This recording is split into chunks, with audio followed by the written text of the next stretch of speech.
Olá, tudo bem? Vamos para mais uma aula de matemática com o tópico conjunto das partes, tá? Veja só, o que você acabou de estudar para chegar aqui foi a ideia do que são os subconjuntos de um conjunto, tá? E isso é muito importante para vocês entenderem a ideia que a gente precisa ter de conjunto das partes. Nós estávamos discutindo no vídeo e falamos o seguinte: se eu tenho um conjunto A qualquer, eu posso dizer que um conjunto B está contido no conjunto A, mas isso só é verdade, B só está contido num conjunto A, se todos os elementos de B forem também elementos de A. Não é verdade? Então, olha só. Se isso acontece, então B é um subconjunto de A. Se eu digo que B é um subconjunto de A, é porque eu estou dizendo para vocês que B é uma parte de A. Olha só que coisa importante. Se B é uma parte de A, é porque B é um subconjunto de A. Tá bom? Então, o que é que vem a ser o conjunto das partes? Bom, o conjunto das partes é o conjunto formado por todas as possibilidades para B, tá certo? Por todos os subconjuntos de um conjunto A. Então, imagine que a definição pode ser vista assim. Eu vou colocar a definição para depois a gente entender melhor como que ficaria essa ideia, tá bom? Deixa eu me esconder no cantinho aqui. Então, a definição fica assim. Dado um conjunto A, dado um conjunto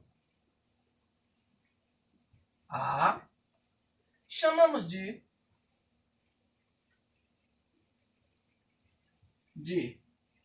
conjunto das partes de A, o conjunto P de A, P de partes, tá bom? Formado por todos os subconjuntos de A. Então vamos ler isso novamente para a gente entender melhor como que fica isso. Deixa eu grifar aqui, ó.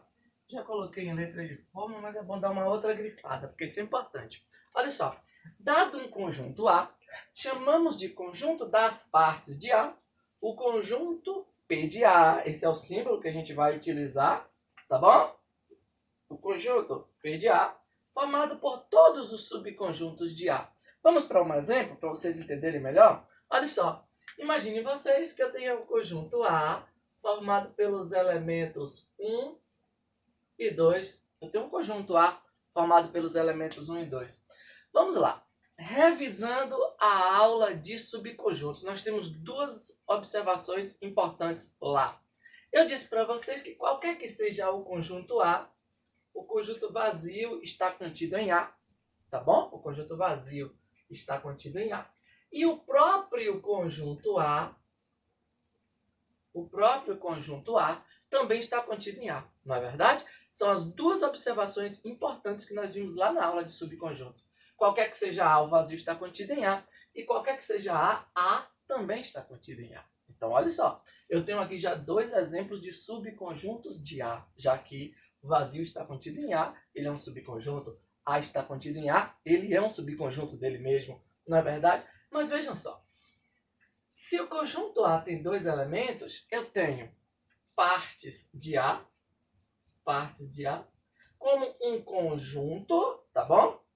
Ó, um conjunto formado por todos os subconjuntos de A. Então, olha só, o conjunto P de A é formado por todos os subconjuntos de A. Quem são os subconjuntos de A? Como a gente pode mais tarde dificultar um pouco essas coisas, percebam o seguinte: se A é um conjunto que tem dois elementos, o subconjunto de A tem no máximo dois elementos, porque nenhum conjunto com três elementos vai estar contido em A, que só tem dois. Não é verdade? Então, olha só. Nós temos em A o conjunto vazio, porque ele não tem elemento. Pronto. A gente tem subconjuntos de A que só tem um elemento. Pode ser o conjunto formado com o número 1. Esse conjunto também está contido em A. E posso ter também o conjunto formado apenas pelo número 2, porque ele também está contido em A.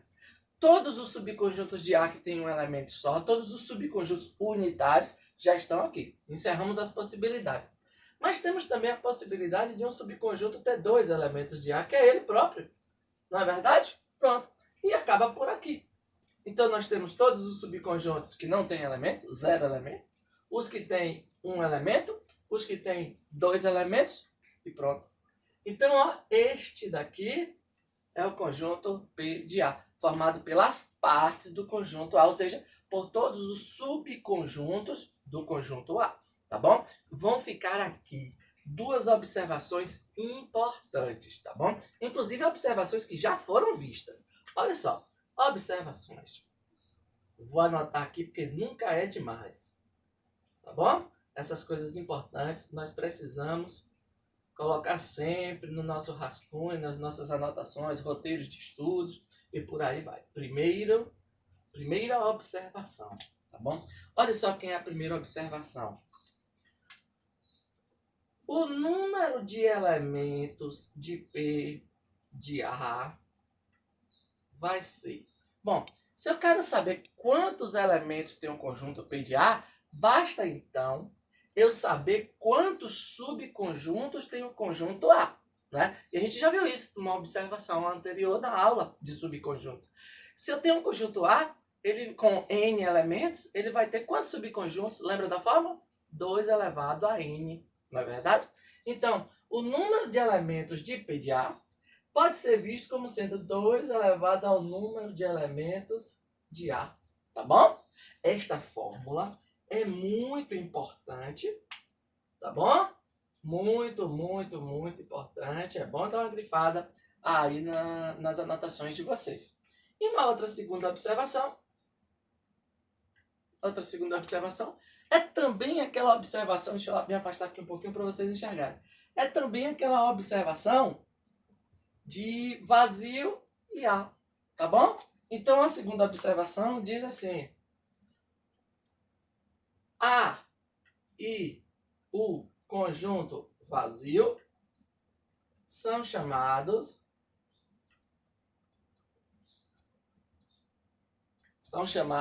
tá bom? De partes impróprias